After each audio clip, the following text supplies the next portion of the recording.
Hindi sulit ang glow up. Wow, ang saya. Isang barangay na labada, puro mancha pa. Goodbye, pahinga. Mommy, isang laba lang yan sa Pride Bar Blue. May powerful stain-away enzymes na malupit sa dunit mancha. At di masakit sa kamay. Isang laba lang yan. Hello, pahinga. Hello, Pride Bar Blue. ACS. MX3, dito ko believe.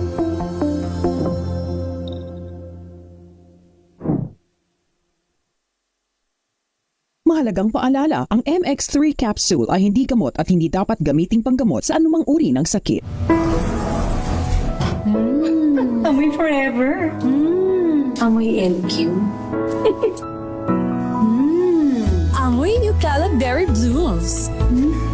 Amoy kalat, amoy good vibes. Sa puso ng kalikasan, natatangi ang prutas ng mangosteen. Ito ay nagtataglay ng antioxidant compounds na alpha, beta at gamma mangosteen. Ang MX3 capsule ay isang food supplement na gawa sa natural na mangosteen. Ito ay tested and proven to help avoid knee joint pain discomfort para iwas-iwas sa sakit with long-term supplementation 2 capsules daily. MX3 capsule, tunay, natural at original. Mahalagang paalala, ang MX3 capsule ay hindi gamot at hindi dapat gamiting panggamot sa anumang uri ng sakit. Amoy forever. Amoy LQ. Amoy New Caleb Berry Blues. Amoy kalat, amoy good vibes.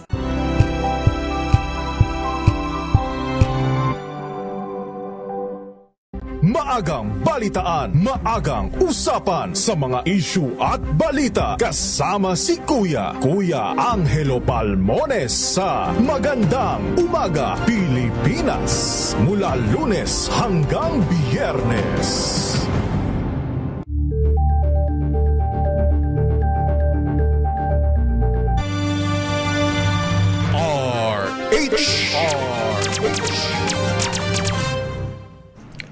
Oras o diyat, 7 minuto, makalipas ang 2:00 ng hapon.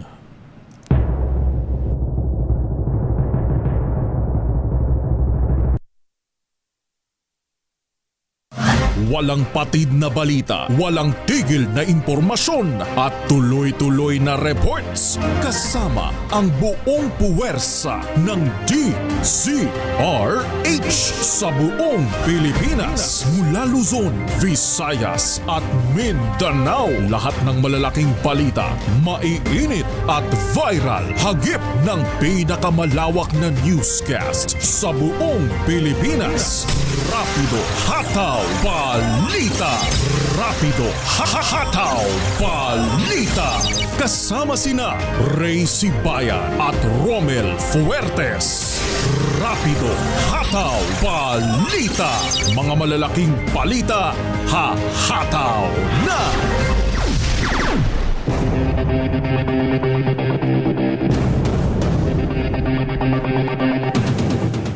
Araw po tayo ng Biyernes, ika-27 sa buwan ng Pebrero. Magandang hapon Luzon, Visayas at Mindanao. Sa ngalan nila kay Ray Sibayan, ito ang inyong lingkod, si Romel Fuertes. Para sa DZRH, una sa Pilipinas, una sa Pilipino. Welcome sa inyong programa, ang Rapido Hataw Balita. Narito ang ating headlines sa posibilidad ng destabilization plot sa paglutang ng isang grupo ng dating Marines. Hindi isinasantabi ng Malacanang. Validation sa aligasyon ng mali-malitang suhol sa flood control projects. Hindi pa tapos ayon kay Senador Ping Lacson. Panukalang budget code ng DBM pag-aaralan ni Pangulong Marcos. Tickets ng unmanifested passengers na lumubog na MV Tricia Kirsten 3 mabili sa mga scalper. Identity o pagkakilanlan, background ng 18 ex-Marines. Inaalam na ng NBI. Controversial na vlogger na si Norman Mangusin inilipat na sa Parañaque City Jail. Pinag-aaralang kasuhan din ni dating Senador Manny Pacquiao. Mahigit naman sa 630 milyong pisong halaga bang ilegal na sigarilyo nasamsam sa Mindanao ayon sa Bureau of Customs. Suspect patay sa enkwentros kontra pulis sa Davao del Norte. At halos 2 milyong pisong halaga ng shabu na-recover sa Mandurriao, Iloilo City.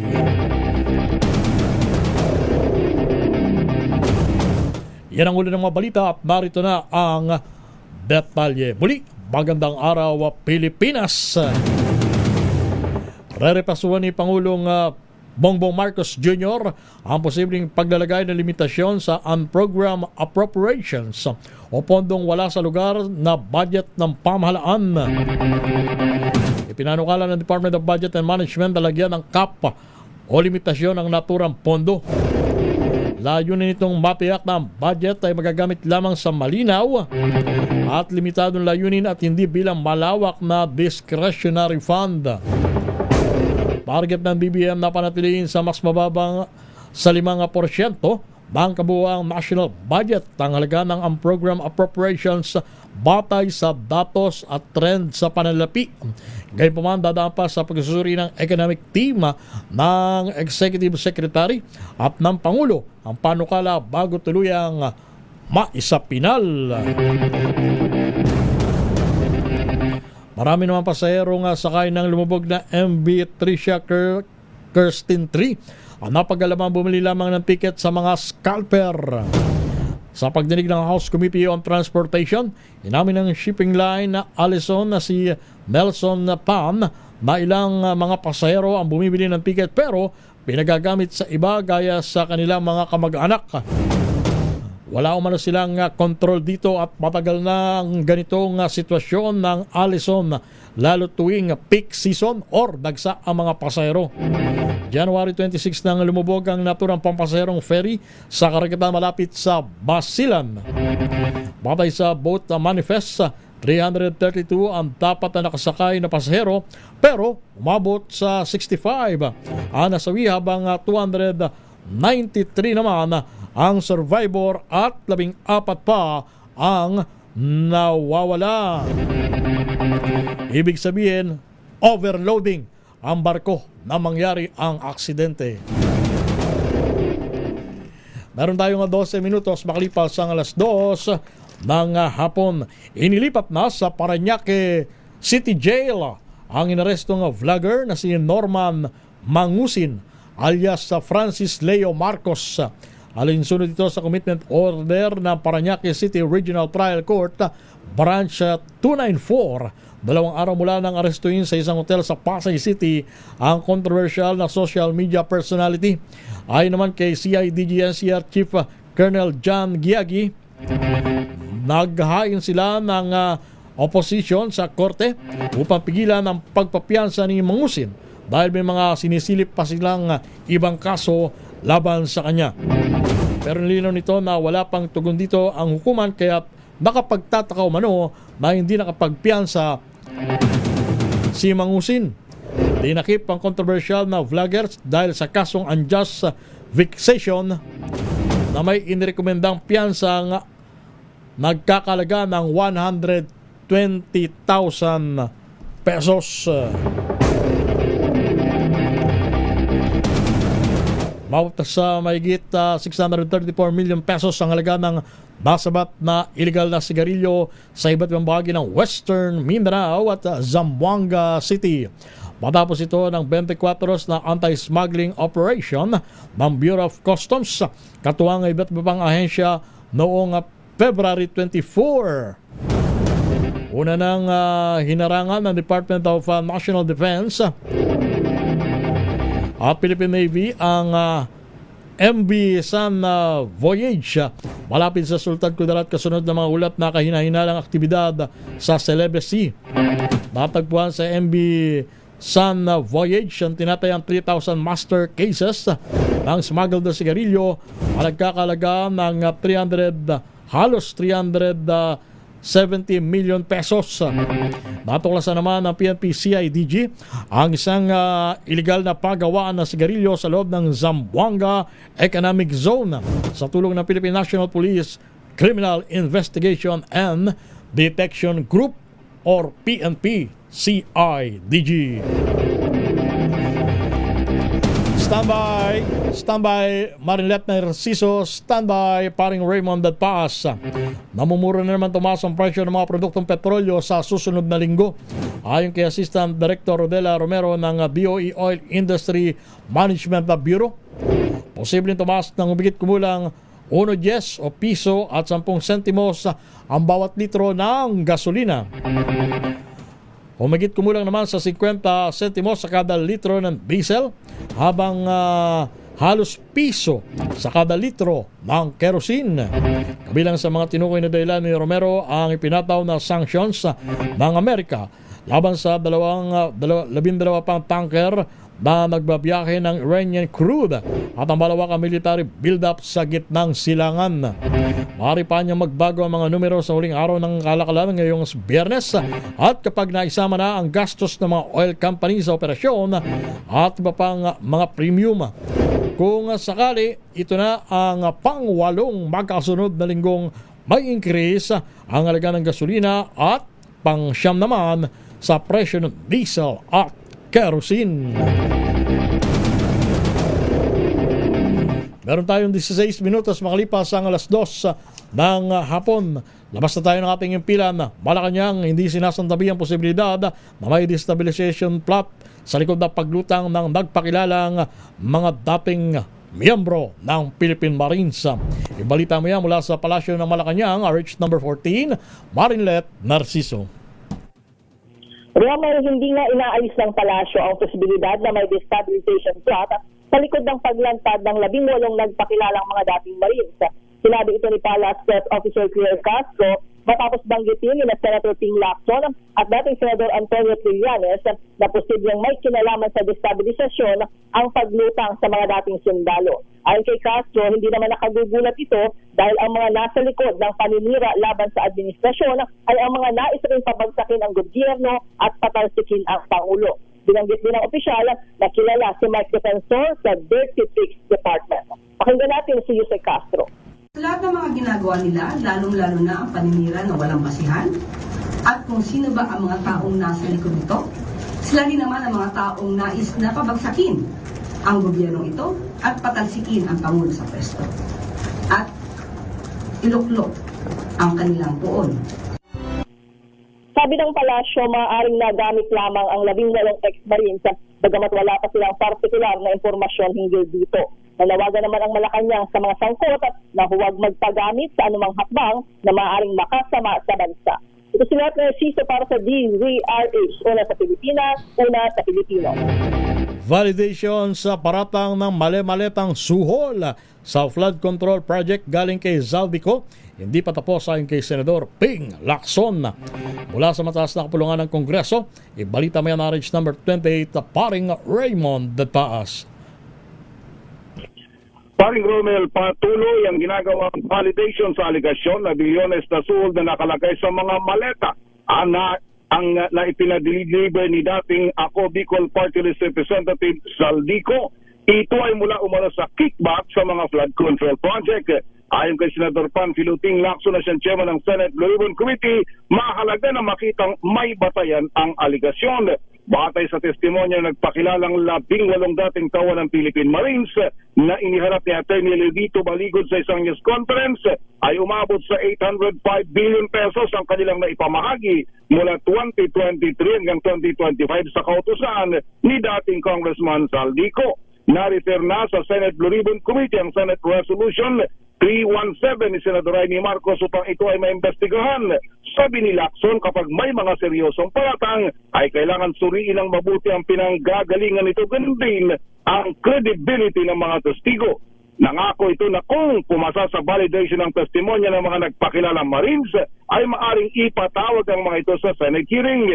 si dating Congressman Saldico ay pinaniniwalang nagtatago sa Europa matapos pangalanan na siyang may malaking papel sa mga flood control project anomaly. Ito si RH 18, Raymond Advaz para sa DCRH, una sa Pilipinas, una sa Pilipinas.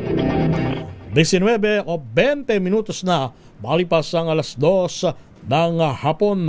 Dako naman tayo sa mababang kapulungan ng Kongreso. Attorney Levi Baligod, hinamon na pirmahan ng 18 ex-marines ang kanilang unsigned affidavit para hindi magmukhang drama skit ayon sa isang dating miyembro ng Quadcom. Ibalita mo yan, RH number 12, Manang Milky Regunan. Manang Milky. Romel, kung totoo ang bintang at testimonya ng 18 dating miyembro ng Philippine Marines, dapat nilang pirmahan ang kanilang affidavit at panumpaan para hindi magmukha lamang itong drama skit. Ito ang hamon ni dating Surigao del Norte Representative Robert A. Barbers, dating chairman ng Quadcom. Kay Atty. Levi Baligod, abogado ng mga dating sundalo. Ayon kay Barbers, bilang abogado, alam ni Baligod na hindi tatayo sa korte ang mga alegasyon kung sa affidavit pa lamang ay hindi pirmado at sinumpaan. Matatandaan sa press con na inorganisan na Baligod at dating Representative Mike Defensor, sinabi ng 18 dating Marines na nakapag-deliver umano sila ng mali-maleteng pera mula umano kay Pangulong Bongbong Marcos at dating House Speaker Martin Romualdez mula kay resigned Congressman Elizalde Co. Hindi rin nagulat si Barbers kung ang mga nasa listahan na tinutukoy ng mga naturang dating sundalo ay karamihan ng mga miyembro ng Quadcom na siyang nag-imbisiga sa mga questionabling pondo ni Vice President Sara Duterte noong 19 Congress. Una rito, pinalagan na rin ng mga dating kinatawa ng Makabayan Bloc na sina Franz Castro, Arlene Rosas at Raul Manuel ang naturang alegasyon na sila ay nahinabang din sa mali-maletang pondo dahil malinaw na ito ay takana lamang para linlangin ang publiko ilang araw bago ang public o pagdinig sa impeachment complaints laban kay Vice President Sara Duterte. Ako si Milky Regunan, nagulat para sa DCRH, una sa Pilipinas, una sa Pilipino. Manang Milky. Romel, go ahead. Manang Milky, ako napuna ko lang personally, lahat ng mga binabanggit nitong grupo ng mga dating Marines at of course ni Attorney Levi Baligod, nakita mo ba yung litrato ng mga sinasabing tumanggap ng mali-maletang pera galing sa flood control project? Iisa ang common denominator di ba? Manang Milky. Lahat puro kritiko ni Vice President Sara Duterte. Ang karamihan kasi doon sa mga meron pa daw listahan kasi Romel na sinasabi, ang karamihan sa mga nandoon, mga miyembro ng Quadcom noong 19 Congress, alam naman na sila ang nag-imbestiga sa naturang kontrobersya, yung unexplained funds ng OVP at ng DepEd sa ilalim ni VP Sara. Nandun din yung 3 Makabayan members, ang dating mga kongresista, Franz Castro, Raul Manuel at saka si Arlene Rosas. So nakikita nila na baka ang pinatatamaan lang o puntirya yung mga yung direksyon, tama. Oo, nang naghahabol sa pananagutan laban sa pangalawang Pangulo. Bakit pati si ML Representative Leila de Lima tumanggap din na rin ng maleta samantalang sa mga pagkakataon na binabanggit nakakulong si di ba si dating Senador de Lima? Ang sabi pa nga ni Representative de Lima bukod sa akatawa-tawa, hindi pa daw sa kongresista noong Congress. Saka during that time di ba nakakulong siya? Oo, yung mga ilang taon na binabanggit ay nakakulong pa sa noon dahil ito ay nasa ilalim pa ng Duterte administration. So ang sabi rin ni Congressman Robert A. Barbers na siyang chairman ng Quadcom noon ay ayusin daw yung script at kung totoo yung testimonya, panumpaan at alam naman daw ito ni Attorney Baligod na hindi tatayo sa korte kung hindi pirmado yung affidavit. Okay. Thank you, Manang Milky. Magandang hapon, Robel. Balik sa'yo. Identity background ng 18 dating Marines. Kinakalkal na ng NBI mga dating sundalo posibleng ipasabina. RH number 15, Giselle Ricafort. Giselle. Iniimbestigahan na ng National Bureau of Investigation ang identity at background ng 18 dating Marine na nagsilbi umunong bagman at security aid ni resigned Congressman Saldico ng Ako Bicol. Ayon kay NBI Director Attorney Melvin Matibag, sinisilip din nila kung ano yung katotohanan sa kanilang mga expose at paglantad. Bagamat may initial na findings, tumanggi na siya magbigay ng karagdagang mga detalye dahil sa sensitivity daw ng usapin. Kinwestiyon ni Matibag yung tila pagkondisyon di umano ni Attorney Levy Baligod sa isip ng ating mga kababayan sa pagsasabing ombudsman lamang daw yung may jurisdiksyon o maaaring mag-imbestiga. Ikinagulat niya na baliktad umano yung naging proseso ni Baligod na inuna pa niyang magpa-presscon. Hinimok ng NBI Director yung abogado na voluntaryong isumiti sa kanila yung affidavit ng mga dating sundalo na nag-deliver di umano ng mali-maletang pera sa mahigit 30 mga opisyal ng gobyerno, kabilang na ang Pangulo at dating House Speaker Martin Romualdez. Pakinggan natin. What is surprising, kaya nasa media kayo, the experience is, mag-file ka muna ng kaso o demanda kung saan ahensya pwede, then you do the press conference. But this is the reverse. Nag-press conference ka muna, tapos kinabukasan, nagpunta ka ng ombudsman, and you're conditioning the mind of your viewers na sinasabi mo, ang pwede lang mag-imbestiga nito, ombudsman. Well, we respect that, but that's the same we will exercise our mandate. And we're doing it. We have initial findings that hindi mo pa pwedeng ilabas sa inyo because of the sensitivity. Sinabi ni Matibag na posibleng ipasabina ng Bureau ang mga dating sundalo. Ito si Giselle Ricoport para sa DZRH, una sa Pilipinas, una sa Pilipino. Dating Senador Manny Pacquiao pinag-aaralang pagsampa din ng kaso laban sa controversial na vlogger na si Norman Mangusin. Ibalita mo yan na Rich number 52, Edniel Parosa. Edniel. Inihahanda na ng kampo ni dating Senador Manny Pacquiao ang maghain ng patong-patong na reklamo laban sa vlogger na si Norman Mangusin. Sa panayam ng reporters dito sa Campo Crame, sinabi ni Pacquiao na kabilang sa mga traso sa kanya ni alias Francis Leo Marcos ay ang pamamalitang may utang siya sa social media personality. Ngayon din, hindi man napalalampasin ni Pacman ang pagtawag ni Mangusin sa kanyang ina bilang bakulaw, bagay na nakasakit umano sa kanyang damdamin. Kung hindi man ngayon, baka sa Lunes maisampa na ang kanyang mga abogado at kanilang ikakasok sa itong cyber libel. Disidido si Pacquiao na ituloy ang reklamo kahit pa magkaroon ng public apology sa Mangusin, lalo pat nahuli na siya sa iwalay na salang ang disposition at inilipat ng kusuliya mula dito sa Camp Crame patungo sa Parañaque. Nag-claim siya na may utang ako sa kanya and hindi ko pa siya nakikita, hindi ko pa siya na-meet in person. At saka yung mga pag-insulto niya sa pangalan ko, pag-insulto niya sa mama ko. So, inaralan ng abogado ko at ready to file na yung case. So, pwede kong ipapile ka agad sa abogado ko either today or tomorrow or Monday.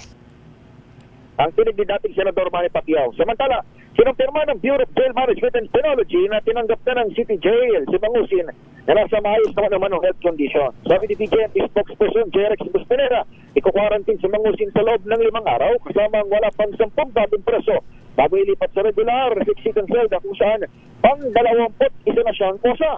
Tiniyak naman ni Bustanera na iiral ang regular na seguridad para sa bagong inlet sa kabila ng mga agam-agam na tipahan sa loob ang vlogger.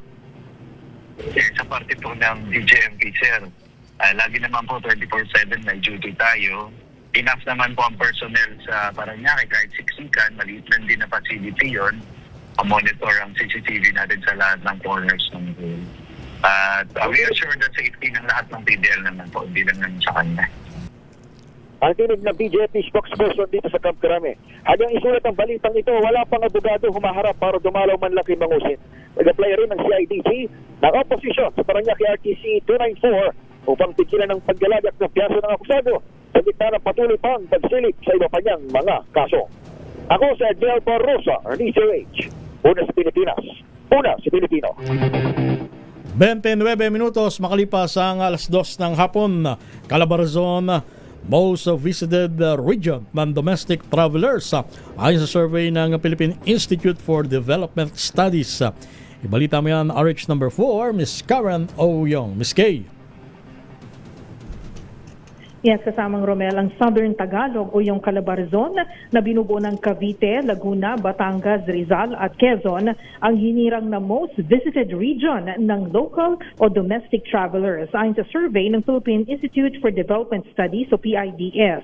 Itong ibinahagi ng Department of Tourism o DOT kung saan sinabi nitong umabot sa 77.5 na milyong bisita ang nagtungo sa naturang rehiyon simula 2008 hanggang 2024. Ayon sa PIDS, pangunahing dahilan nito ay ang accessibility o madaling mapuntahan na para sa tinatawag na short-haul travel at mga weekend getaways, particular na sa mga nanggagaling sa Metro Manila. Habang ang Bicol Region ay nakapagtala ng 51.7 million domestic travelers sa kaparehong panahon. Sinundan naman ito ng Central Visayas na may 45.9 million travelers, Central Luzon na may 44.2 million, at Western Visayas with 38.2 million domestic travelers. Samantala sa kaparehong survey ng PIDS, lumabas na ang Central Visayas ang nagtala ng pinakamataas na bilang ng international tourists simula 2000 hanggang 2024, kung saan may 31.5 na milyong foreign tourists ang bumisita sa mga tourist destinations sa naturang rehiyon. Ayon sa PIDS, ang Cebu ang patuloy na nagsisilbing centerpiece ng rehiyon kung saan matatagpuan ang mga historic sites sa lalawigan tulad ng Magellan's Cross sa Cebu City, Kawasan Falls sa Badian, Moalboal at Uslog para sa marine life encounters at ang world-class diving sites sa Malapascua at Bantayan Island sa hilagang bahagi ng probinsya. Sa Central Visayas din matatagpuan ang kauna-unahang United Nations Educational, Scientific and Cultural Organization o UNESCO Global Geopark sa bansa. Sa lalawigan naman ito ng Bohol, kung saan makikita ang pinakamaliit na primate sa mundo, ang tarsier. Naroon din ang Manhuyod Sandbar sa Bayi City, the City of Gentle People sa Dumaguete sa Negros Oriental at ang Siquijor kung saan matatagpuan ang Cambugahay Falls. Ayon sa DOT, matatagpuan ang buong detalye ng pag-aaral at survey sa discussion paper na ininathala ng PIDS na may pamagat na Philippine Tourism Sectoral Review 2000 to 2025 From Promise to Power, Accelerating the Philippines Tourism Transformation towards Sustainability, Competitiveness, and Inclusion. Ako si RH4 Karen Oyong nag-uulat para sa DZRH. Una sa Pilipinas, una sa Pilipino. Kampanya naman para labanan ng naglipa ng illegal online lending apps. Pinaigting pa ng Cyber Crime Investigation and Coordinating Center o CICC. Ibalita mo yan, RH number 5, Val Gonzalez. Val.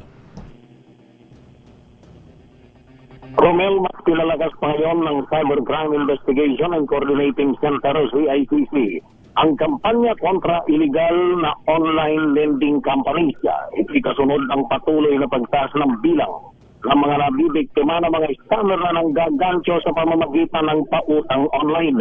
Ayon kay CICC Executive Director at Undersecretary Renato Aboy Paraiso, mula January 1 hanggang February 25, umabot na sa 599 ang natatanggap nilang reklamo na may kinalaman sa illegal lending apps. Sabi ni Paraiso, 278 dito ay kaso ng online debt harassment, 118 ang loan scam, 92 naman ang mapanlinlang na lending practice, habang 100 ang reklamo sa paniningil ng advance fee.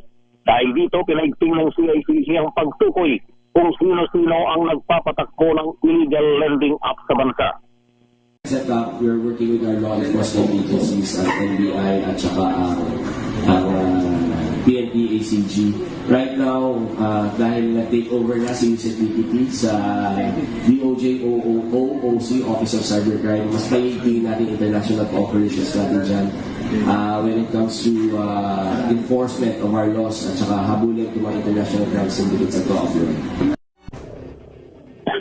Muling inulit ng CICC na mahalagang matukoy ng publiko ang red flags ng illegal online lending apps gaya ng agresibong advertisement, pangakong too good to be true, pagtatago ng tunay na fees at interest at matinding time pressure sa mga mangungutang. Tinukoy naman ng CICC mga online applications na may pinakamarami o pinaka-inireklamo ng publiko Kabilang na dito ang Credit Pillar, Arloan Pro, Peso Daw PH, Peso Kwento at iba pa. Ako si Val Gonzales, Lisa Rage, una sa Pilipinas, una sa Pilipino. Isang taxi driver nagpakilalang pulis, naningil ng mataas na pasahe at bumunot pa ng baril. Arestado sa Pasay City. Balita mo yan na Rage number 27, Mr. Noche Kakas. Mr. Noche. Romel, matagumpay na naaresto sa manhunt operation ang isang taxi driver matapos bunutan ng baril at tiningil ng mataas na pasahe ang dalawang pasahero sa lungsod ng Pasay. Inilala ang suspect na si alias Ben, 29 anyos, residente ng Valenzuela City. Ayon sa reklamo ng dalawang pasahero, bumunot umano ng baril ang driver. Nagpakilalang pulis at hiningihan ng 6,000 piso. Noche. Babalikan natin si Mr. Noche. Samantala, Santa Ana Hospital kinilala naman sa World's Best Hospitals. Ibalita mo yan na Rich number 29, Boy Gonzales. Boy. Lakay Romel, kinilala ang Santa Ana Hospital bilang isa sa nangungunang hospital sa bansa. Matapos itong mairanggo bilang ika-25 sa 35 hospital sa Pilipinas nakabilang sa World Best Hospital 2026 ng Philippines ng Newsweek, katuwang ang statista. Pinuri ni Manila City Mayor Isko Moreno Bagoso ang pagkilala at sinabing patunay ito na patuloy na modernisasyon ng mga district hospital sa lungsod. Ayon kay Moreno, in-upgrade ang mga pasilidad ng ospital, pinalawak ang mga serbisyo medikal at pinalakas ang kakayahan nito magbigay ng dekalidad na serbisyong pangkalusugan sa mga residente ng ika-6 na distrito at mga kalapit na lugar. Kabilang sa mga pagpapahusay, pagtayo ng vaccine storage facility noong kasagsagan ng COVID-19 na vaccination rollout at ang Manila Molecular Testing Laboratory na kayang magsagawa ng hanggang 1,000 swab test kada araw bawat makina.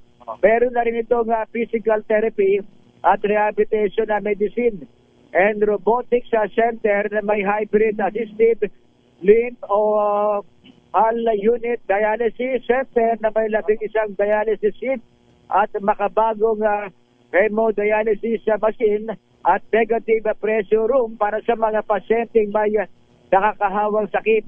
Sa panahon ng pandemya, nagsilbi rin ang hospital bilang Manila Infectious Disease Control Center na may 33 isolation ward at bagong intensive care unit para sa COVID at non-COVID patient. Batay sa ulat ng Newsweek, mahigit sa 2,500 hospital mula sa 32 bansa ang sinuri para sa nabanggit na ranking batay sa rekomendasyon ng medical expert, kalidad ng serbisyo at karanasan ng mga pasyente. Ito si Boy Gonzales para sa Lisa Arizona sa Pilipinas, una sa Pilipino. Alas 2:37 ng hapon, balikan natin si Mr. Noche Kakas. Mr. Noche. Well, matagumpay na naaresto sa manhunt operation ang isang taxi driver matapos bunutan ng baril at siningil ng sobra-sobrang pasahe ang dalawang pasahero sa lungsod ng Pasay. Inilala ang suspect na si alias Ben, 39 anyos, residente ng Valenzuela City. Ayon sa reklamo ng dalawang pasahero, bumunot umano ng baril ang driver, nagpakilalang pulis at hiningian umano sila ng 6,000 piso charge sa pasahe. Kapilitang nagpalipat ng pera mula sa digital wallet ng mga biktima bago pinababa malapit sa NAIA Terminal 1 sa lungsod ng Pasay. Sa responde ng mga pulis, namataan ang taxi may plakang UVB 466 sa FB Harrison Street. Habang sinisiyasat ng mga pulis ang suspect at tumambad ang dalang gun replica sa bewang. Nakuhanan rin ang suspect ng riot type hand grenade sa gitna ng compartment ng taxi. Walang maipakitang anumang dokumento ang taxi driver sa dalang granada at firearm replica, dahilan para iswak ng mga pulis sa kulungan na may kaukulang isasampang kasong laban sa driver ng taxi. RH-127 at saka sa DCRH, una sa Pilipinas, una sa Pilipino. Southbound lane ng C4 Road sa siyudad ng Malabon isinara sa mga motorista. Alamin natin ang dahilan. RH number 23, Edwin Duque. Edwin. Tama, Kuya Romel, at isinara na ito sa mga motorista ng Malabon sa Traffic Bureau. Itong southbound lane ng C4 Road dito sa Malabon. Ito para sa bigyan na daan na itong iba't ibang aktivitas ngayong araw at ang trade fair para sa kaganapin ng Malabon Philippine Chinese Federal Festival ay kaya na Police Colonel Raul Medina. Gawa nila 2 lane ang northbound din ito para makadaan na ba rin ang mga motorista na dadaan naman mula na Butas, Manila at galing naman ang EDSA Kalagatan. Itinayo ang malaking stage ngayon para sa pagkausap ngayon hapon ng iba't ibang kasiyahan. Sila na bahagi pa rin ng Chinese New Year. Inasang tutugugin ito ng iba't ibang mga respeto galing sa Manaba. Itong lugar dahil pagkitang dito ng dalawang malalaking poll at mga post-paid pain at mga itinayong tent para sa mga ititan iba't ibang ito galing naman sa Malabon. Ang responsible, yan yung sinagulat at RHO na sa Pilipinas kung sa Ratchada Probinsya. At sa ating pagbabalik, balita mula sa iba't ibang lalawigan. Oras natin, alas 2:41 ng hapon. Ang oras na yan